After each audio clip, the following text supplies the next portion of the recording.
സാമൂഹ്യനീതി, സംവരണം, ജുഡീഷ്യറി എന്നിവയെ തുരങ്കം വയ്ക്കുന്നത് ബി.ജെ.പിയുടെ അജണ്ടയുടെ ഭാഗമാണെന്നാരോപിച്ച് ബി.ജെ.പിയുടെ വിവാദ ഭരണഘടനാ അവലോകന സമിതിയെ പരിഹസിച്ചു പ്രിയങ്ക വദ്ര.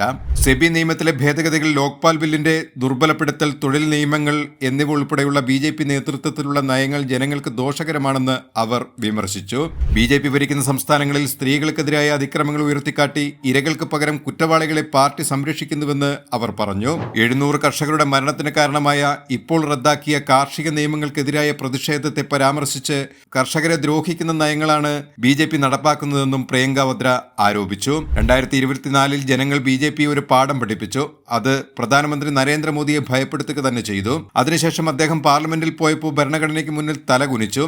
ജയ് ബാപ്പു ജയ് ഭീം സംവിധാൻ എന്ന പ്രമേയം അംബേദ്കറുടെ പൈതൃകത്തെ ഊട്ടിയുറപ്പിക്കുന്നതിലും ഇന്ത്യയുടെ ജനാധിപത്യ മൂല്യങ്ങളെ തകർക്കാനുള്ള ബി.ജെ.പിയുടെ ശ്രമങ്ങളെ വിമർശിക്കുന്നതിലും ബലഗാവി സമ്മേളനം വഴിവെച്ചു.